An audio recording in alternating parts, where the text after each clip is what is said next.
Here we are, back to a 60-minute light level, so there's actually some stuff in here. It's a story level, where a young scientist screws up and gets injected with greguitis.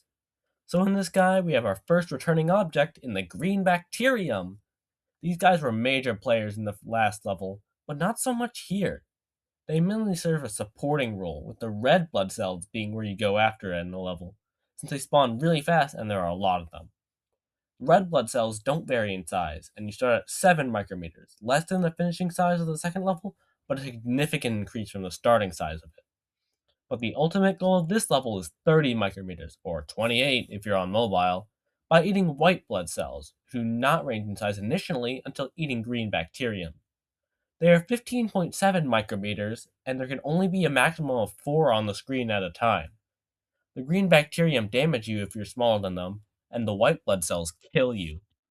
With that out of the way, Bart Jaw would, in that same video, showcase this level in a speedy fashion on the 17th of December 2019 in the PaleoSpeedrun.com era of the Speedrun.com Eon. This level starts with 1 minute 20 seconds on the clock, the least out of any level so far. You would start on the right side this time, eating the quick red blood cells and the green bacteria. The first white blood cell would be put down 15 seconds in, and have 8 in total. He would miss this one, unfortunately, but would have this amazing cluster here to make up for it. For his acts of terrorism against the green bacterium and nothing else, he would be penalized with a 37-second time, but would show a 43 on the time left. Pretty respectable, but I would still say that his Lab 2 record was better.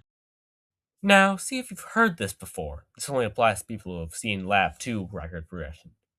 JDL has returned for this level on the 13th of June 2020 in the MesoSpeedrun.com era. He started off behind Bartjaw, but would eventually pull into the lead once eating some white blood cells, the first one at 16 seconds. 1 second behind Bartjaw, he would eat 11 in total, 3 more than him, which would help a lot. In the end, a 33.96, 3.04 faster. Once more, Fernatox, on the 9th of April 2022. You start pretty even with JDL, but would fall behind in the white blood cell department, or at least that's what you might think. Sure, he hit the first one 17 seconds in, one behind JDL, but there's a cluster of 4, which if you remember is the most you can get on screen at once, so he was very quickly in the lead. After some time, he would go back to being basically tied with JDL the whole way. It would end with a 31.48, saving 2.48 seconds from JDL's run, due to version differences, only needing to get to 28 micrometers instead of 30. Here we go, a different storyline, not just the same thing but with a different level. It would take a long time for another person to run Lab 3, but Nest Master JD would take it on next, starting the Paleoactive era and the Active Eon the same day as Lab 1, March 3rd, 2025. This level is in Tasty Planet Light, so you would play it a lot. Also, I like how the info card for avoiding enemies is here, since in Light this is the first level with enemies. But this is supposed to be shown in Lab 2, not Lab 3. So if your first game is Light, what is this thing? Ness would only take 2 attempts on the level to take a world record. The first ended 1 second in. The second would start off behind Fernatox and even Bart Jaw, who always seems to have really good starts. Eating the first white blood cell 16 seconds in, he would still remain far off from the other records, but he would manage to get a cluster of 4 with 5 already collected, ending with a fast 10th one with a sub 30, 29.56, dealing 1.92 from Fernatox. Now get ready, because we'll only be seeing him for a while. Nestmaster GD was playing Tasty Planet Light, a category where you beat all the levels in Tasty Planet Light. During this run on the 12th of March 2025, he got off to a slightly better start, just barely ahead of his previous run, but still behind all the others except JDL. He would catch back up 16 seconds in, with 2 white blood cells, and managed to get the other 2 pretty soon after. Nestmaster would take the lead 22 seconds in, and would gain 0.59 in the end with a 28.97. Now, this record would remain for a surprisingly long time. So much so that Nestmaster, who had gotten every record up to this point by just gold splitting in the light category, decided to grind this level to take it down on the 14th of April. Here's what happened. This time, he would take the lead in just 6 seconds. He'd be able to keep it too, and ate the first white blood cell 15 seconds in, finally. 10 white blood cells. minus 0.72, 28.25. All that, not even a second of improvement. This level is just too short. Could not be done to it anymore? The months would come and go. April, May, June, July. Till the 11th of October, 7 months later, something incredible happens. 12 seconds in, 16 micrometers, and a white blood cell right there. The lead keeps growing. There's another one, and another one, and that's a 26.02, minus 2.23 on a level like this. Get down there. Our next new face, Alessio Milo, finally took down JDL's PC time, which has been atop for more than 5 years at this point.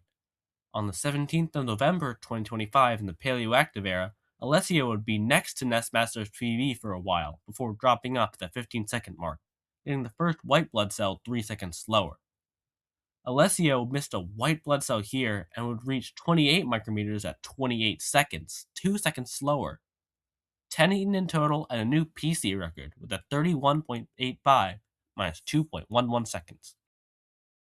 And as the closer, we once again have Skitters on the 28th of February 2026 in the Paleoactive era.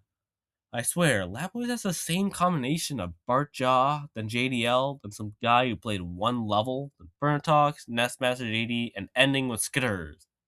This run, believe it or not, would be more impressive than the mobile record. Even though he got the first white blood cell 2 seconds slower, you get 14 of them. They came a lot faster, and Skitters reached 28 micrometers at the exact same time as Nestmaster, and was also able to get lucky past that, which is why this one is more impressive.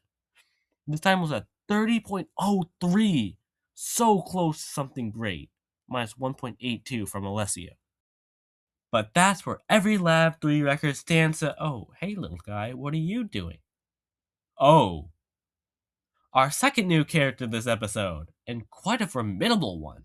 Dinodude 2012 literally has the 80% world record, so his next move would come naturally. On the 21st of March 2026 in the Paleoactive era, Dinodude's run started fairly unremarkable. He would be behind in size until eating the first white blood cell 14 seconds in, but still not as big as the others. He would get 28 micrometers slower than Nestmaster and Skitters. But at the 29.27 mark, he was able to eat another white blood cell very soon, something which Skitters had to wait for. This took off 0.76 from the PC world record, and this won't be the last we see of him. If you would like to make history, you could be the only person in the world to be my 58th subscriber. Or you could get a world record on Lab 4, which will be covered next. Bye!